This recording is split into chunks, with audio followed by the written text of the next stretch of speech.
Looks like no one's here, so if anyone is there, the stream thing said it cut out or shut off. I don't know.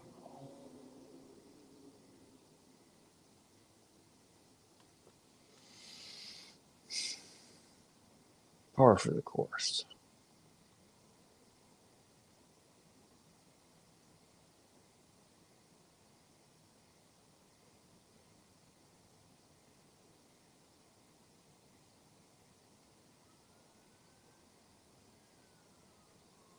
I've really tried not to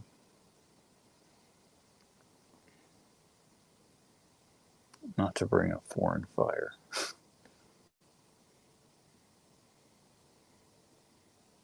Not like, smoking weed, but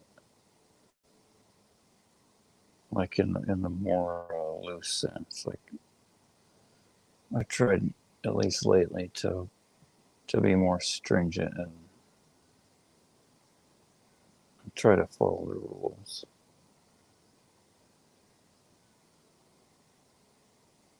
And not do or say things that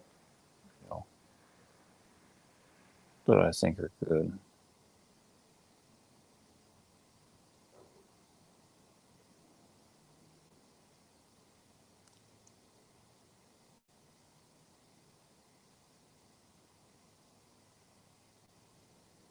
I know I probably did.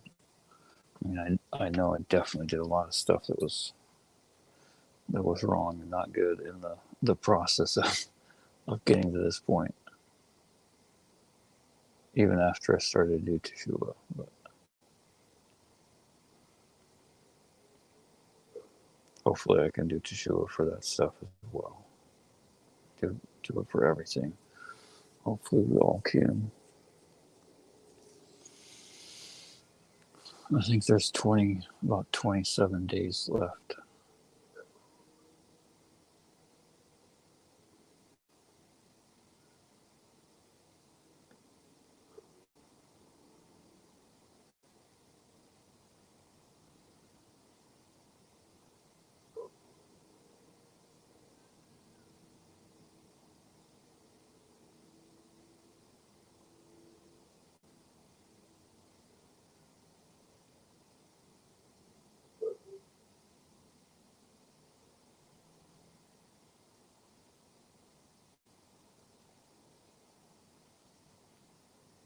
"27 Days of Mercy."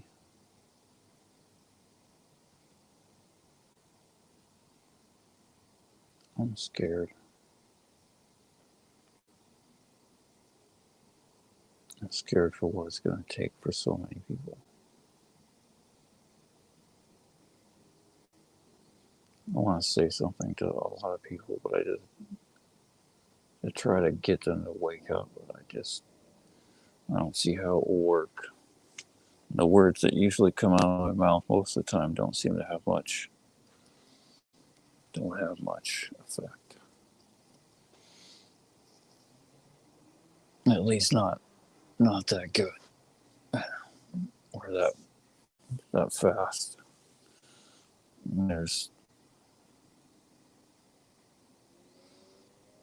thankfully I have seen some change.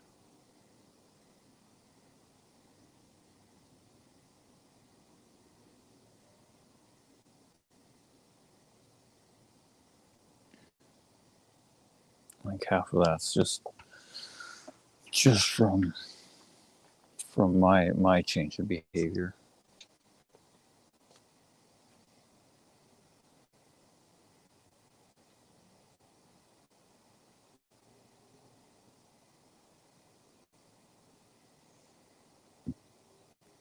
Maybe anyway, I don't know.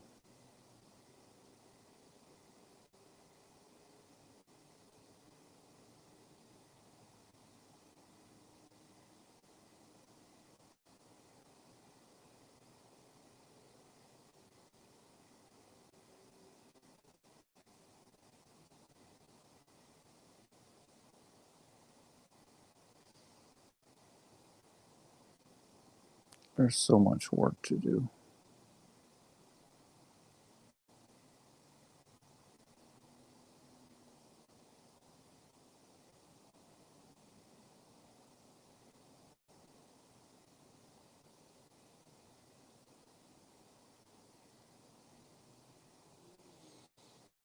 So much work.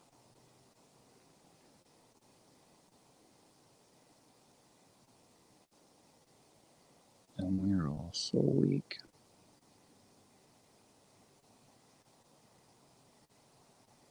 God, please help us. Please grant us the strength to fight to get through. Please grant us the wisdom to know when fighting is not going to be successful so we can just stop, get out of the way for a while.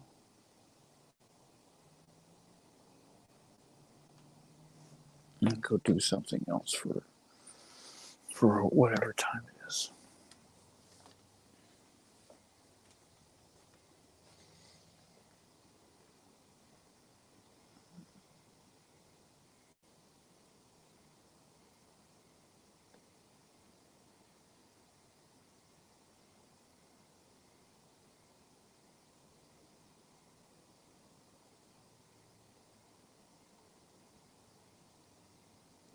I don't know if I told you guys, but a few months ago I watched one of Robert Ephraim Cochran's Shurim in Hebrew. It had English subtitles, so I could understand a lot more than usual. But it was about Satan and the Holocaust. About he gave a sure where he did like a little book review and read quotes from some secular Jews, like weird recounting of like seeing like souls leave the smokestacks and like seeing Satan. That was a really scary show.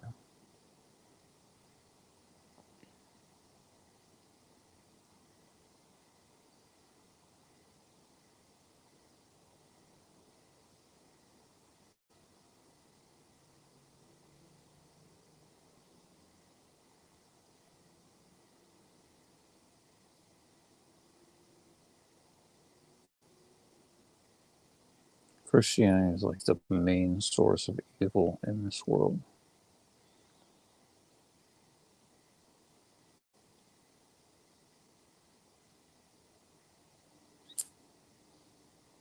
It is the complete antithesis to the Torah.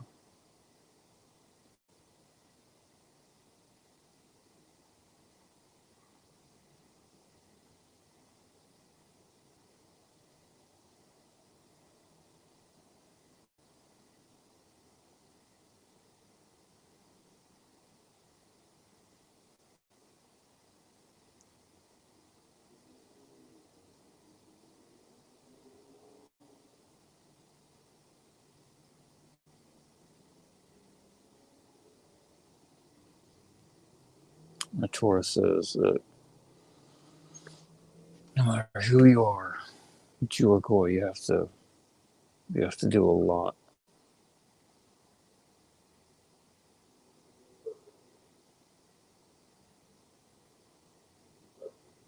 Jews, of course, have to do a lot more.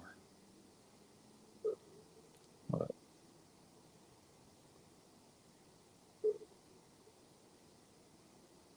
the ridiculous thing is there was no need for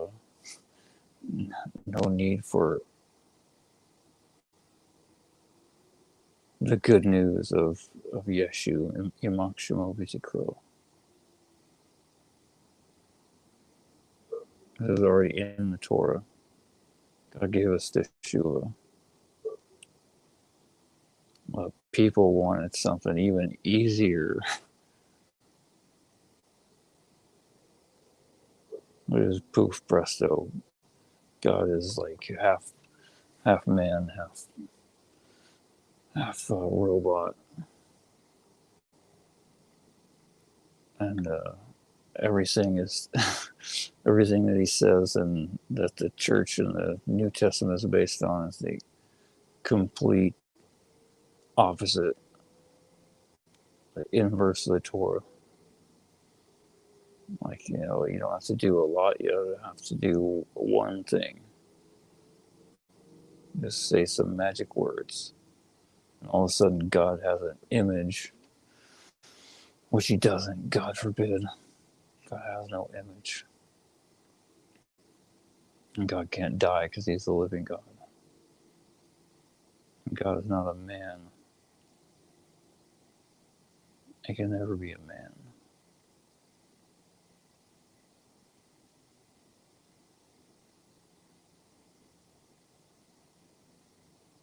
And like every form of idolatry from almost the beginning of human history gets rolled into Christianity in one way or another.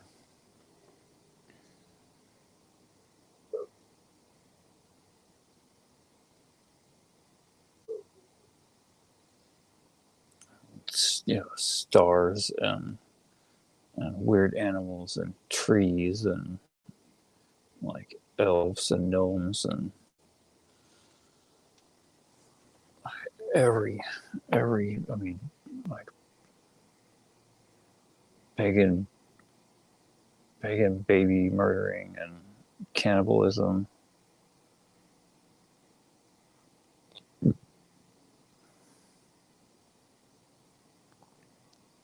And half that's just around the winter holiday. They're really mashed up an unholy ball of hell into that.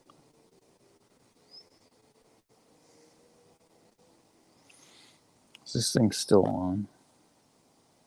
Or am I just rambling to myself?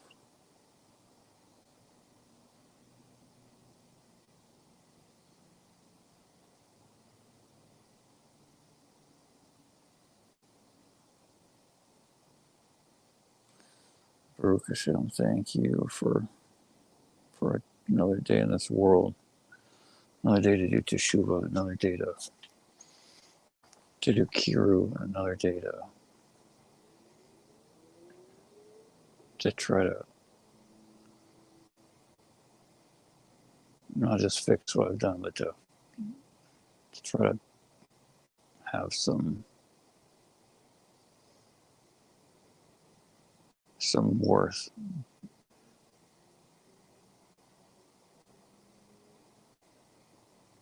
Not sure if it'll ever equal out, but at least try to earn my keep for all the infinite mercy God's given me. I mean, I know it will never even out. What am I saying? Not possible. But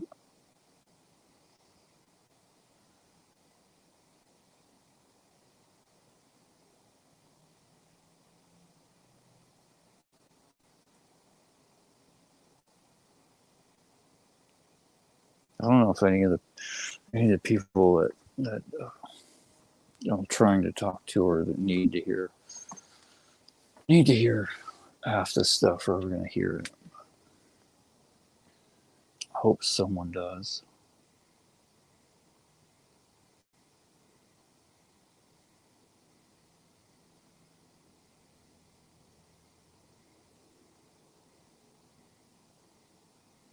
I don't know this mean like listen to the words. I mean hear, and most importantly do something, change for the good with God's help.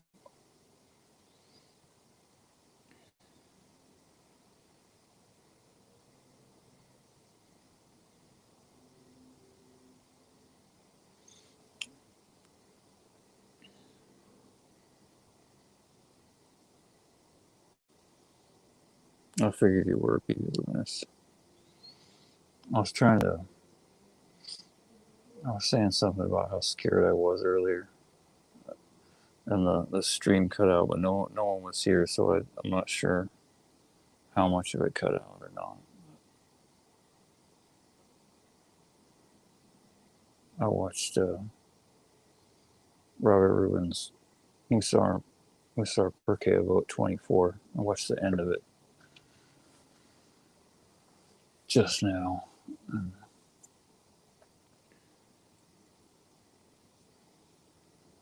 I was saying earlier how I don't understand how anyone that knows even the smallest amount of the Torah, like at least on a basic level, maybe not small. He just reads a few weekly Torah portions or a few verses here and there. I know is a little bit of history of of the Jews, about how the same things always happen over and over and over again, and they're all the exact same things that God says in the Torah will happen over and over and over again. How anyone could not look around at the conditions in the world and not just be absolutely terrified of what is coming if people don't make a huge change, or at least enough people make a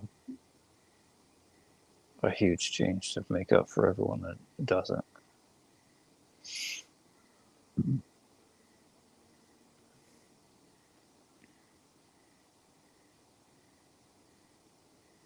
That's really weird. I used to get like, until I started doing more serious teshuvah, I would always get I was really scared and paranoid about riots and COVID at first, and then the closer I got to God, the less all that stuff made any kind of anything. I mean, part of that was they both kind of drifted away from their intensity, I guess, as I got closer to God. Just from other people's perspective, as far as I could tell, but.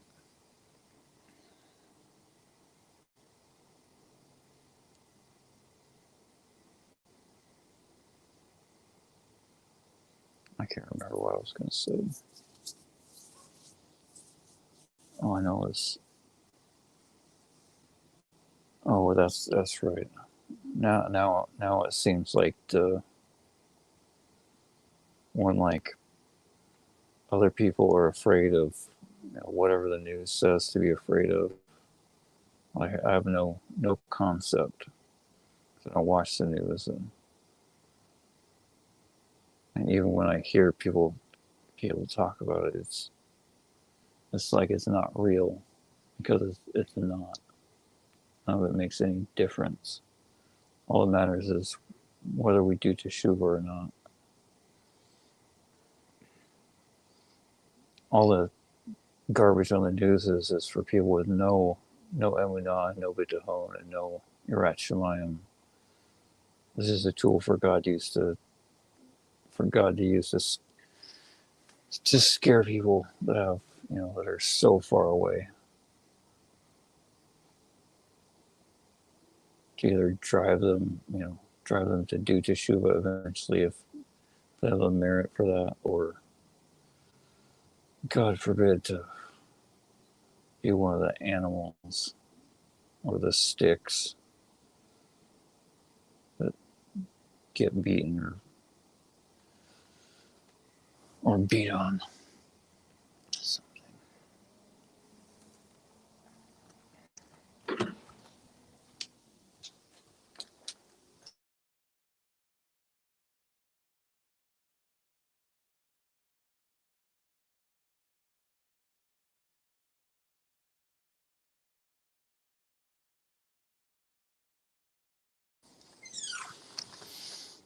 Haley,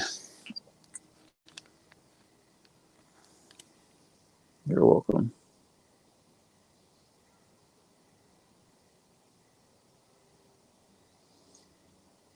Baruch Hashem. Hopefully, it was not too severe fall.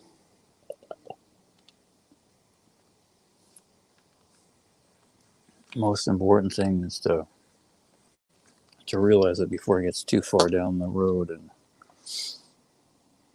as soon as you see it, you gotta just dig down deep with everything you have and do a 180 and just run the other way. Sometimes even physically. I'll tell you guys, you know, never really wanted to get this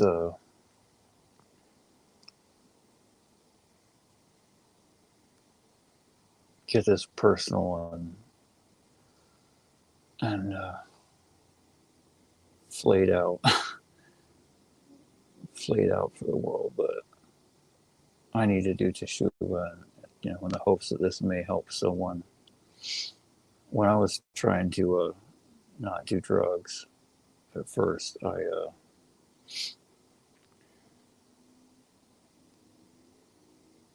before I'd really got down the people, places, and things to avoid if a person wants to stay clean or sober. I was downtown and like taking one bus to transfer to another to get home or something. I don't know. Really, in all honesty, it was probably the Yetzer Hara fooled me into going there. Just like, well, I'll just go here, and I'm going to catch the bus home. That's what I'm doing. But really, it was like, we'll just hang out here for a bit and see what happens on the way to go home. And of course, I saw someone I used to get high with, which, previously I would have called them my friends that I went to high school with, but they're not my friends. And if you know people that you used to get high with or you get high with, they're not your friends. They're people that you're going to hell with. 100%. I mean that very literally. You're going straight to hell unless you run away. But I saw this person and they just copped dope and were going into a bathroom of a fast food place to get high. And I was thinking, when they come out, I've got money and I'll go cop dope and get high. And thank God it took them, however long, because my Yetzer Hara toe was screaming. My good inclination side was just screaming, "What are you doing, you stupid fool? You're gonna kill yourself. Run away. Run as fast. You got legs. What are you doing? Move them. They work. You haven't crippled yourself yet. Move your legs." And so finally, I was just like, "What am I doing here? This is insane." So I did a 180, like literally just pivoted on one foot and walked as fast as I could, and then took a corner and another corner, and acted like I was, like I used to run from the cops.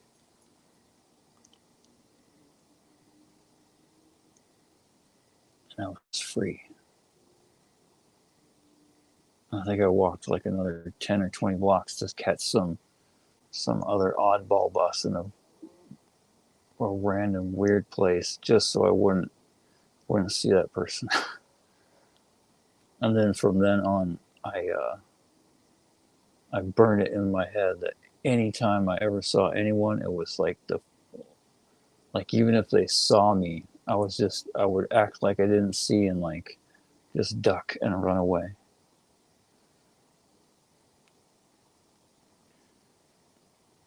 And I think that was the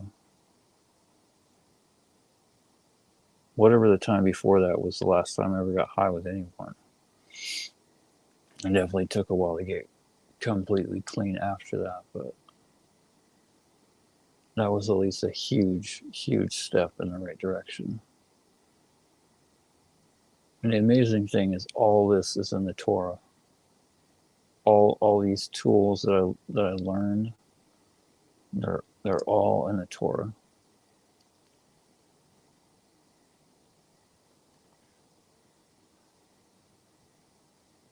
Like I learned from Rabbi Reuben, everything that is any good in this world will always have a source in the Torah. And that's where it all comes from.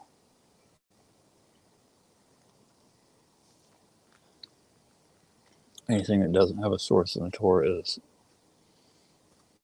probably nothing you really want to spend very much time doing. And most of the time you want to just run away fast.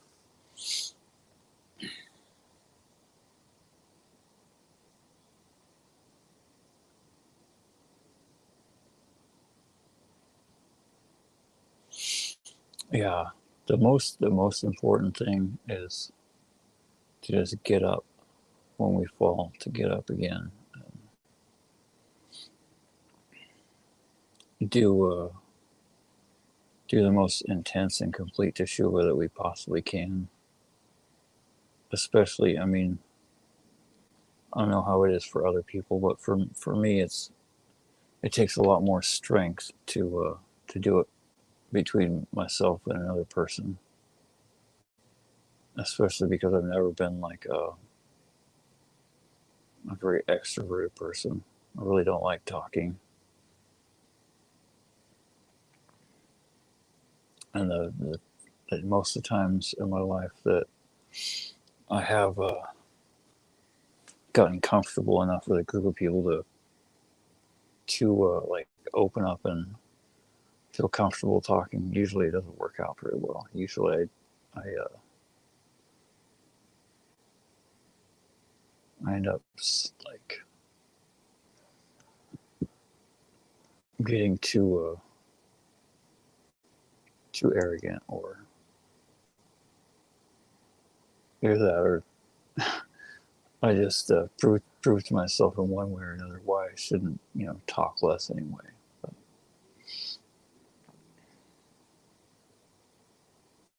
thank God for the internet, and thank God for Torah. That's all I'll say, because they make both a lot easier. And thank God for being able to quit smoking.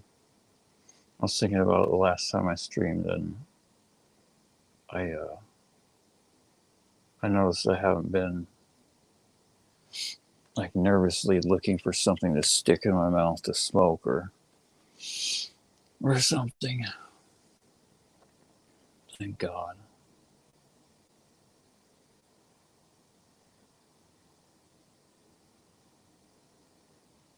I don't know if I probably wouldn't have quit smoking if it wasn't for it being a sin.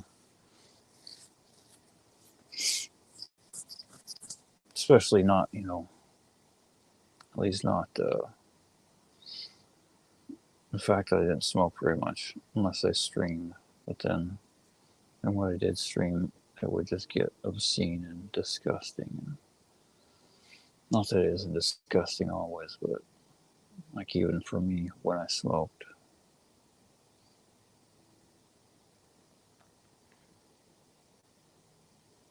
I just hope the trade off that I have for the Yitzhak for food is not always less of a sin and less physically debilitating.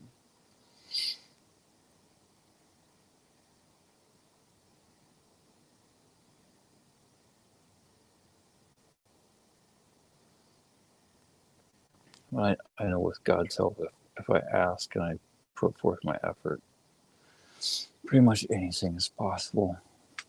I mean, I've done so much already.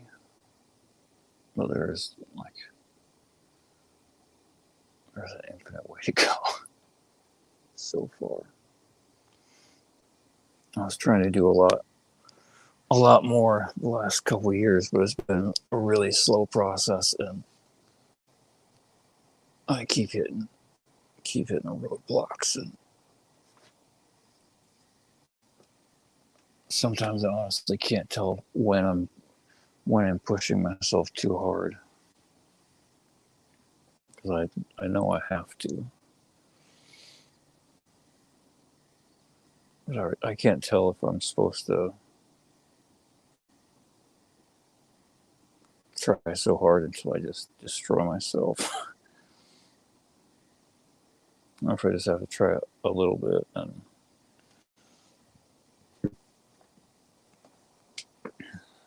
God just wants me in a certain place for however long, I don't know.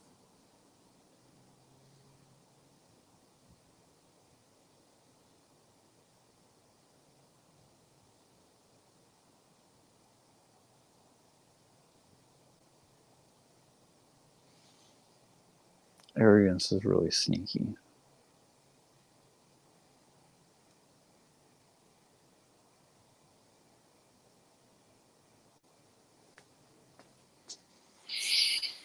There's a really fine line, I think, between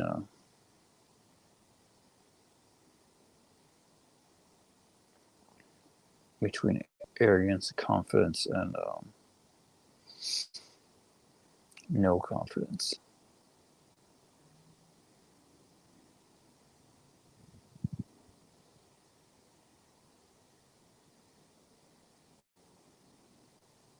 Best person to try to emulate is Moshe Rabbeinu, Moses.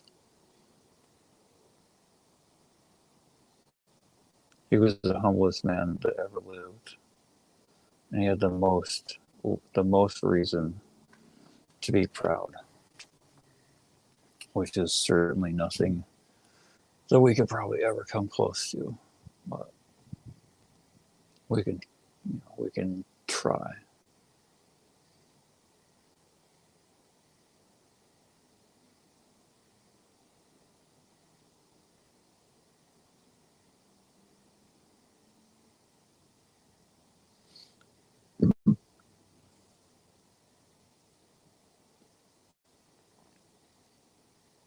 I think most of the time in my life, it's not the day to day confidence or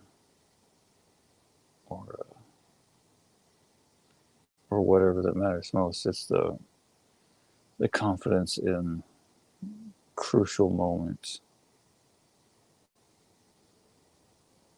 Like, it really doesn't matter if you have social anxiety and can't hold a conversation for more than a few seconds every day. But if the world is falling apart and you can keep it together, that's a much more valuable thing than being able to, at least it's important to have, like, communication skills to function and have some kind of a interpersonal relationship. But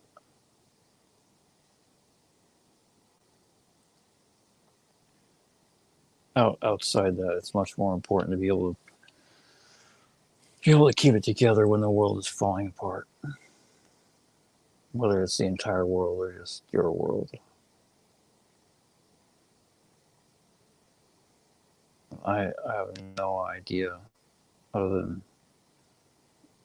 than God's God's mercy and His strength that He gives me at the most odd times that make no sense to me personally. But thankfully, I've been able to hold it together when things really get bad.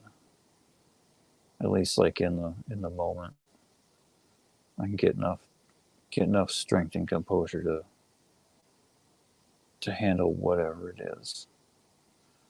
And then after everything's handled, then I can fall apart.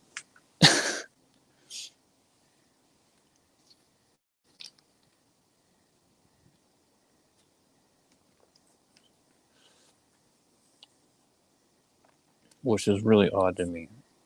Now, sometimes I'll get like adrenaline rushes from things that I blow out of proportion that shouldn't be a big deal.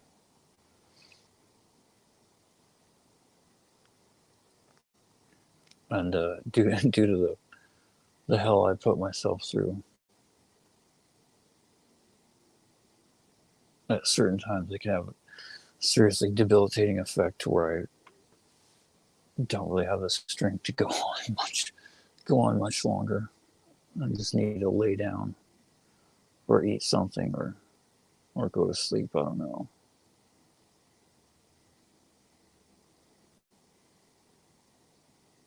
But then, like when someone falls through a window and cuts their arm and bleeds all over, somehow I can like play EMT and get them to the hospital.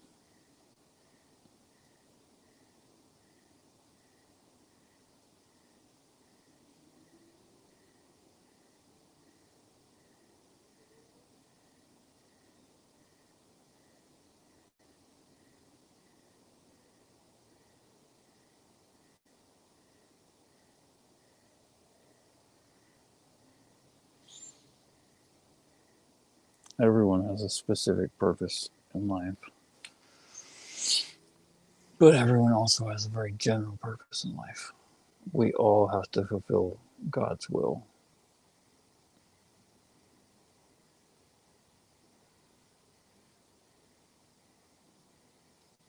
We all have to learn a lot of Torah as much as we can, that we're obligated to, the laws that we're obligated to keep and follow. And for the Goyim, that's mostly Musar. I'm reading the weekly Torah portion.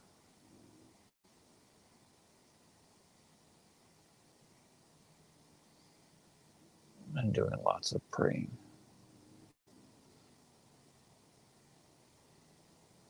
I'm being grateful.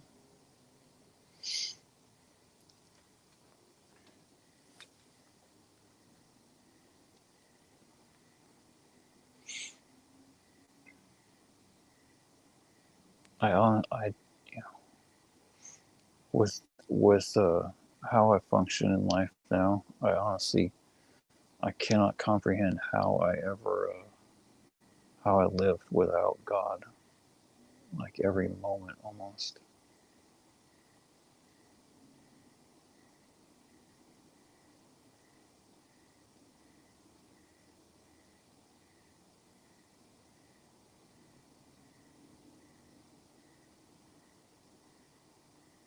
Makes no sense.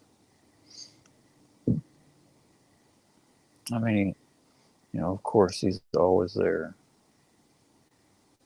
to some degree. To not know that is just so sad. And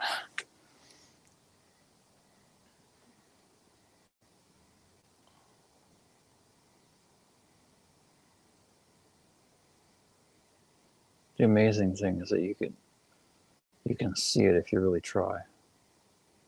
You just do a few basic things from the Torah and learn and just beg God for help and kind of focus on things or nothing really. Just whatever you're doing, whatever it is.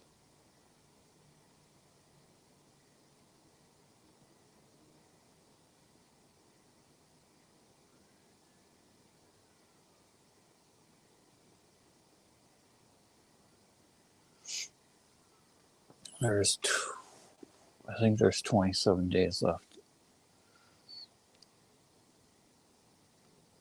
27 days of mercy, give or take. I'm not exactly sure how to count the days. I just know that New Year's is on 1st of Tishrei, and the goal is to try to have as much teshuvah done, and try Try to get as many merits in your account before the real year ends, when God brings down his judgment on the world on Rosh Hashanah, which according to the Gleam is the 26th of September.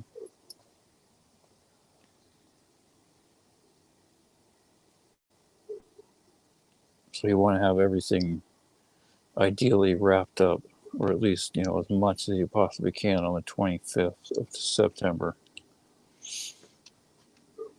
And then just think of the next 10 days from Rosh Hashanah till Yom Kippur on the 5th of October. Just think of that all as like extra credit. Like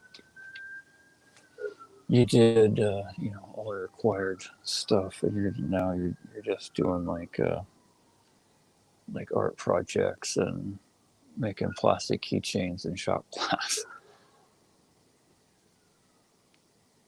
That's what we used to do. Plastic keychains and plastic finger skateboards.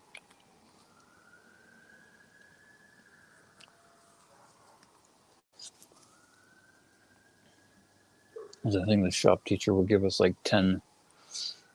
We would get like 10 points for every layer of plastic that we would like cut out and sand and polish in whatever shape it was. So like a finger skateboard was one layer, so it was like 10 points. But if you did like a key fob that had like 4 or 5 layers, it'd be like 40 points or something like that. I don't know. Something stupid, and it was like really, really easy to glue together layers of plastic and sand and polish them in shop class. So we all made like gobs of whatever stupid plastic trinkets those were. And you had to be pretty stupid and lazy if you didn't get an A in shop class. At least in that guy's shop class. Like even if you screwed up every other wood project and metal project and whatever it was, you could always just go to town the last like month of school and still get an A, just making plastic stuff.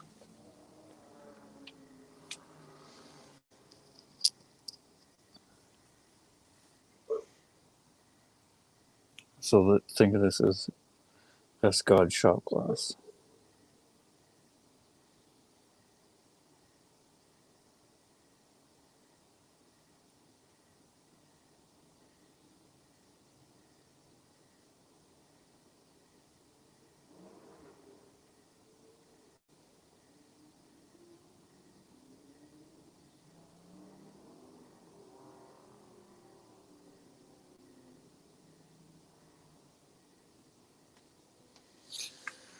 There is something to be said for effort, even if the outcome fails.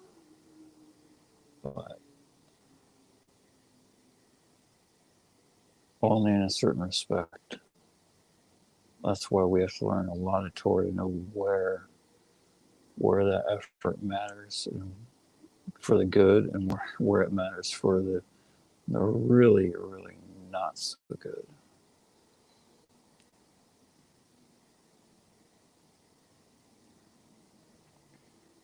And the same goes for intent, but it's just like in a different way. Like if you do something good and you really you intend for it to be, to help someone do teshuva, but all your efforts fail for whatever reason. Like if that person just wants to keep on being wicked, it's said that the person that makes the attempt still gets all the merits. And the really scary and sad thing is where their merits come from. They come from the person that didn't want to do teshuva, because God has God has all this good, and He's got to give it to somebody. Now, if they don't want it, then He gives it to the person that tried. I mean, it's kind of seems not that great, and really horrible. Everyone has a choice, and it's not going to go to waste. There's nothing, if you want to be righteous, fulfill God's will. There's nothing that a person can really do to stop that other than just keep trying over and over and over and over and over and over and over and over and over and over and over again. Get whoever it was to do teshuva.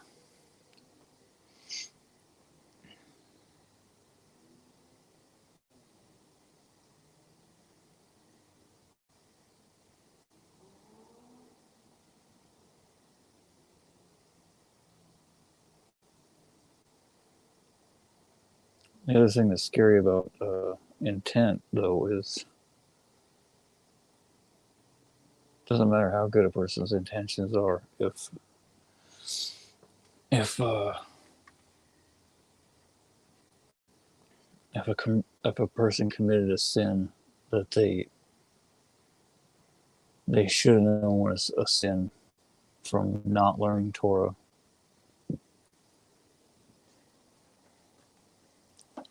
Like, they didn't know it was a sin because they didn't learn.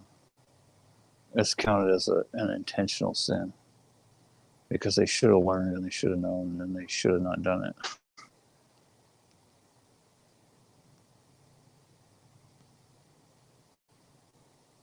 Like if a person has good intentions but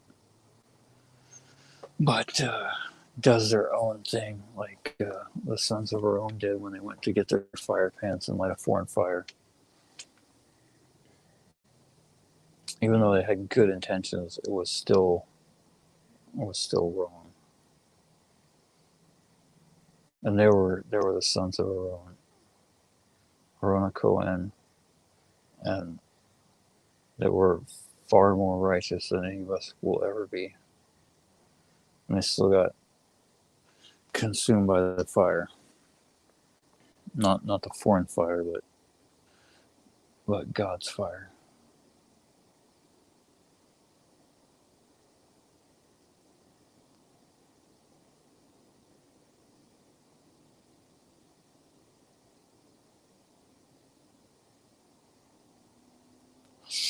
So we have to not only make sure our intentions are good according to the Torah, we also have to learn enough so that we can make sure to not have our good intentions lead us straight into Gehinnom.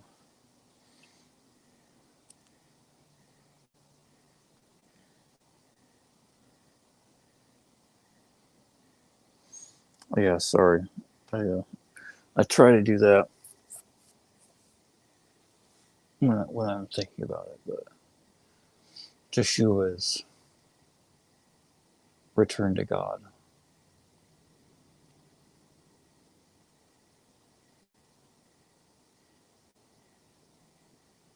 Some of these words took me a long, like a incredibly amount of toil. Like some of the words that you hear in Shurim from rabbis, I have broken my head over for like days and months, like hearing them over and over again, or some only occasionally, like a few times every month or so, or a week or two. I'm wondering, trying to spell it like 5, 10, 12 different ways. Looking up in search engines and on the like the phone dictionary, and most of the more common ones are pretty easy to find. Like Teshuvah, it's like you hear it, you sound it out, and you spell it, and at most it takes you like 2 times of shifting letters around at the most.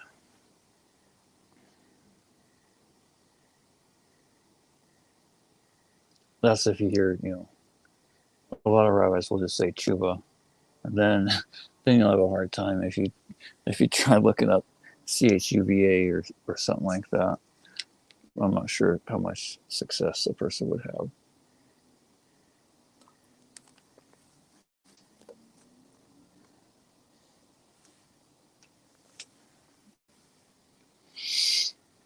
But this is what this is what God wants from us. God wants us to learn and to break our head over everything,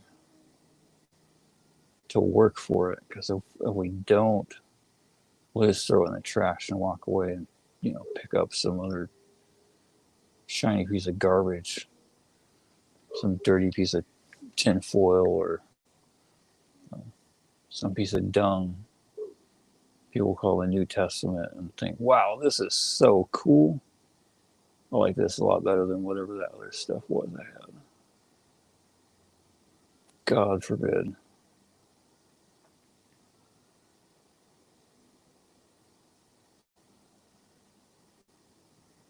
That's what God calls idolatry. Calls it dung. So it's it's only fitting that one of the most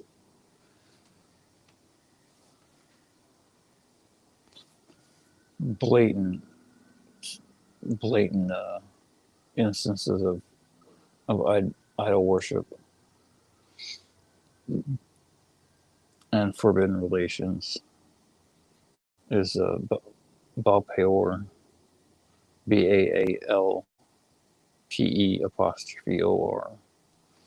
Baal Peor.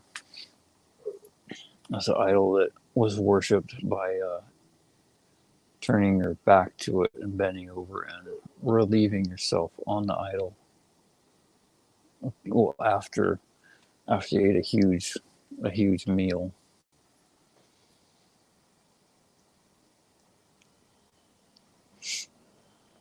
I think that's how the I guess the Moabite women got Am Yisrael the sin with forbidden relations was, or that was like they wanted to have they had Yetzer Hara for forbidden relations, but the women made them go through the whole weird disgusting act of avodah zarah, of idolatry, of worshiping Baal Peor before they would allow them to be with them. That's one thing I really learned watching Musar Pirkei Avot 24 over the last day or so was I can't remember if it's in Parashat Pinchas in the Torah portion Pinchas,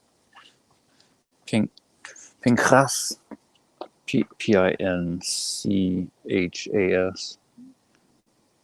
Some spellings it might be Pinhas. I'm not sure.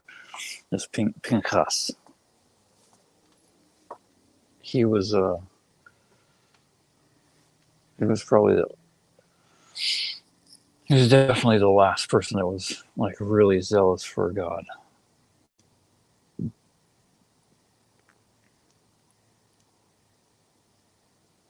But when Zimri, I think it was like the prince or the head of the Shimon tribe, was committing forbidden relations with Cosby, I think she was a Moabite woman. I may be incorrect though. But Moshe didn't say anything. He was like speechless. He the sages say God made him forget the halakha on forbidden relations, and because God saw how zealous Pinchas was for the Torah and fulfilling Hashem's will, and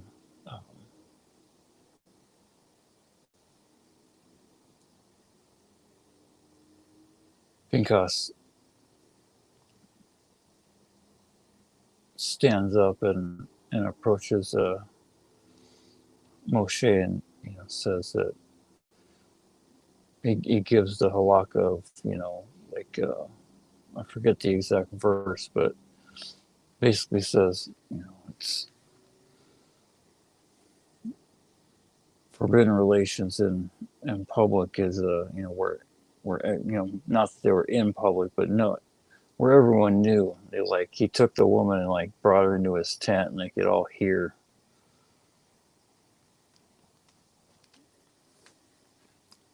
Everyone knew what was going on. So Pinchas, says, it's a forbidden relations in public is a death penalty for both of them. But the other halakha, the law on or like law on how the Torah is observed and carried out is you're not supposed to give a halakha in front of your rabbi, which Moshe was everyone's rabbi. He was the head rabbi. But there's also another halakha, which is where there's a desecration of God's name, there is no honor for the rabbi. And forbidden relations in public with the head of a tribe is certainly desecration of God's name.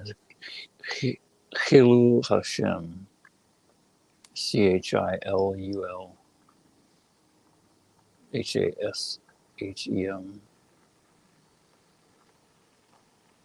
And so where there's desecration of God's name, there's no honor for the rabbi, even if it's Moshe Rabbeinu.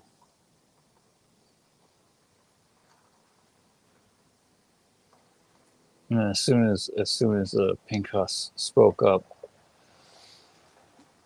Moshe,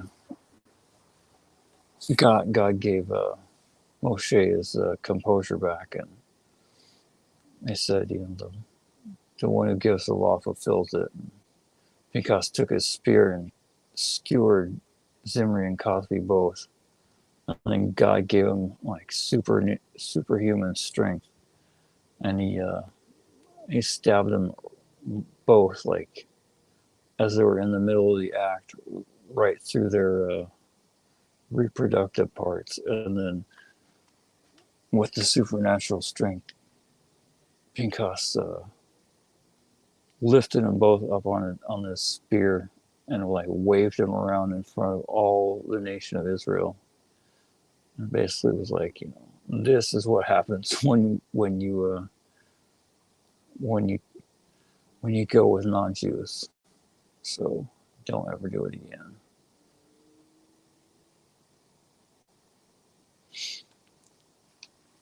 And that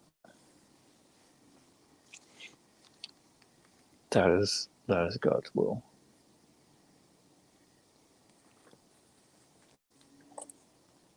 But no one's allowed to do that anymore, because after Pinchas, no one's ever that zealous. People might think they are, but we are all too corrupted and not pure enough to really have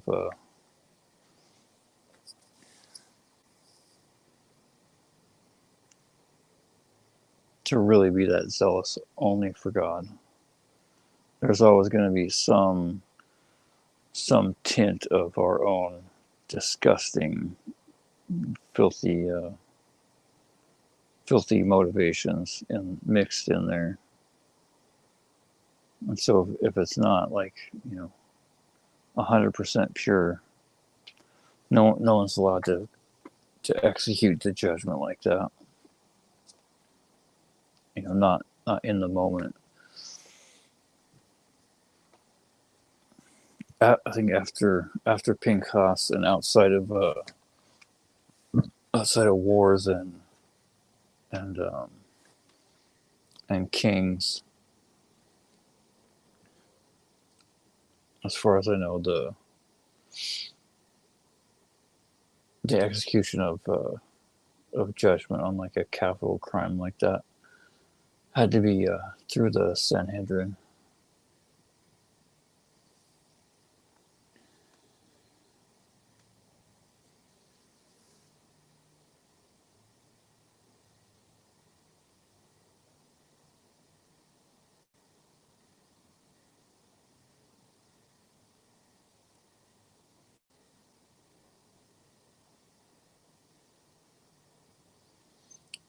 This phone's getting low on battery.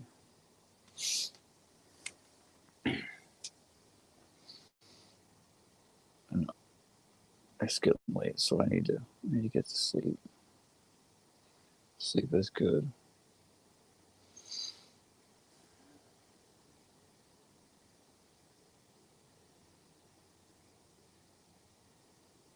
Oh, I should go over one other important thing that I learned / reinforced.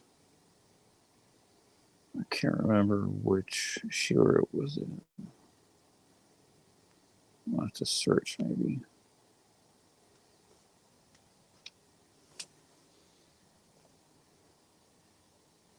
I'm not even sure if it was. I think I was looking up something older.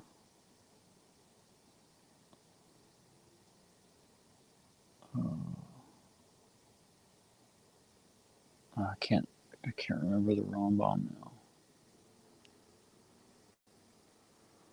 Some source that I've never read, but I wrote it down because Robert Rubin gave the source in the shiur. But now I can't think of what it is.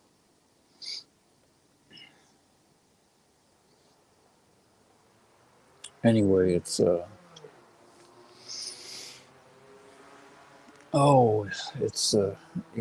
Isurei Be'ah.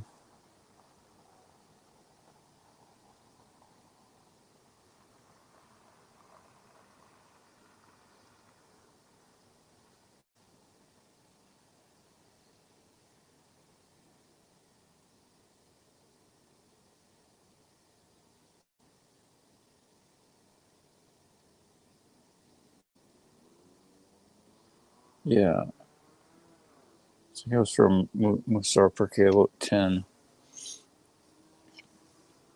Rambam says in Isurei Be'ah, and this is one that took me like I don't know, 5 or 10 minutes and a couple frustrating attempts to figure out how it was spelled in English. IssureiBia. But we're not allowed to look at that unless your rabbi tells you are. And I haven't, as far as I know, that's outside of my jurisdiction. I'm just trying to write stuff down so I have a source for the future. But Rambam says a person must stay away from joking and drunkenness and foolishness, and that there is never a thought of immodest sexuality that can overcome a mind or a heart unless it is empty and without wisdom. What kind of wisdom? Wisdom of the Torah.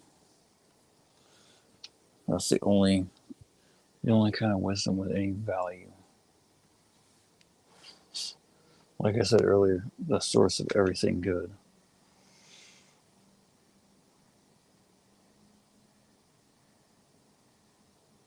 And pretty much everything a person needs to function in life can be found in the Torah.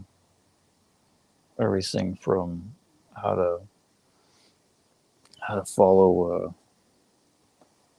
how to follow God's will, how to have a successful relationship with, you know, a business partner, or a boss, or your wife, or, you know,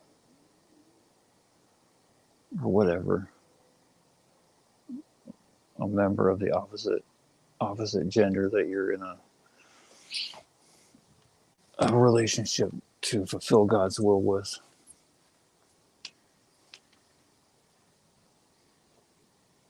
To math and science, and how to identify crooks and liars and unearth murderers, and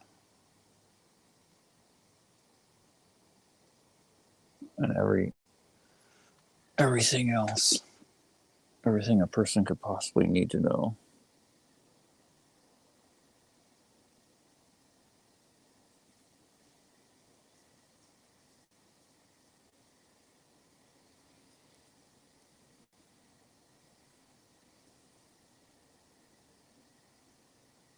You're welcome for the stream, BB Luminous. I'm gonna get going though. 27 days left, I think, anyway. Give or take. My math is not that great.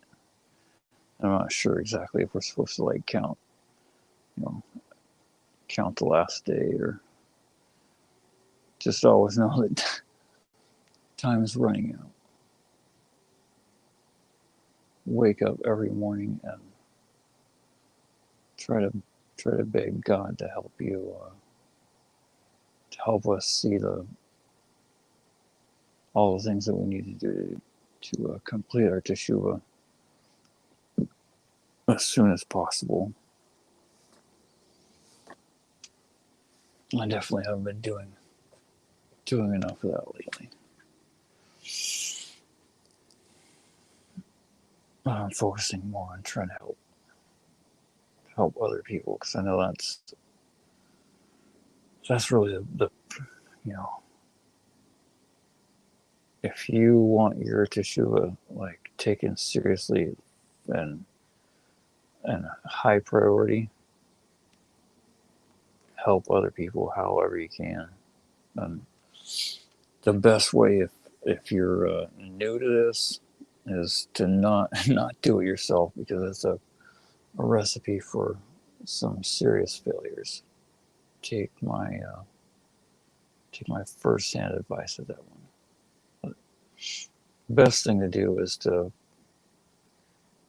humble yourself, like I eventually did, and stop thinking about what other people are going to say, and just let an expert do the heavy lifting. Just post links and clips. If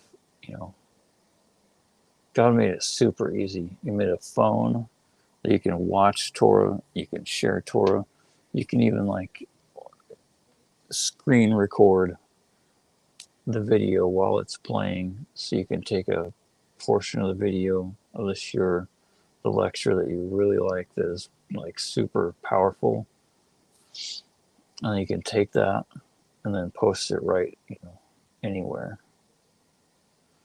Share it in a text, or on some random social media website, or in an email.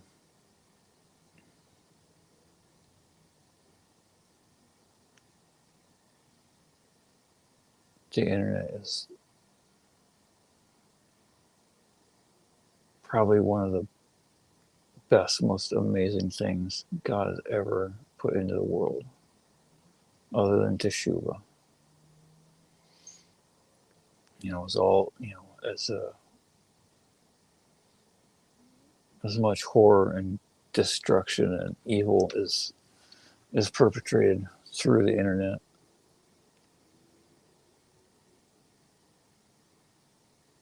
It's just a tool.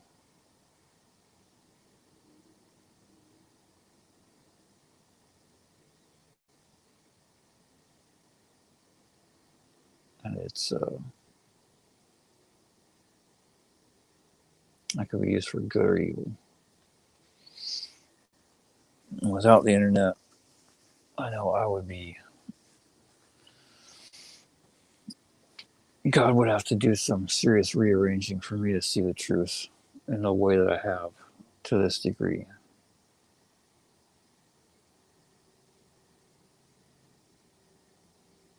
I think there's going to be a lot more people that are going to do Teshuvah sometime eventually. God needs the internet to make it work. So it makes sense to people. So the people that don't want to see the truth, that just want to fulfill their own desires, can have an excuse for one more thing to keep them on their road to hell. Sadly.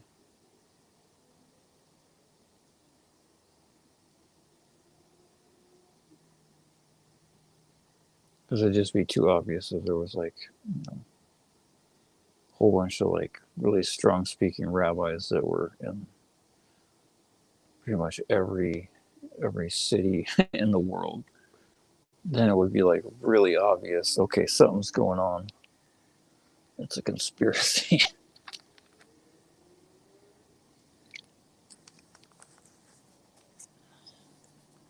And most of them aren't even Chabadniks. No. Okay. 27 more days. Take it seriously.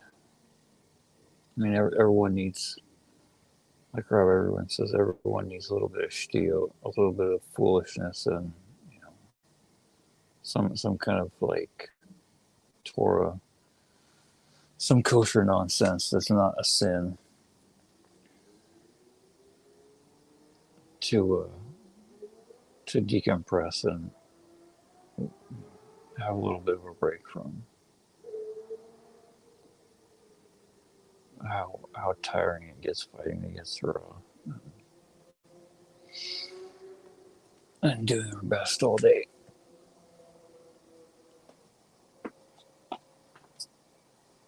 All that matters is it kosher, and is it for the sake of God. With His help, we can not only do Teshuvah and we can help other people do Teshuvah. We can make every single thing in the world a tool to serve God. Everything. Even something as disgusting as a New Testament Bible, you still use that to serve God by burning it.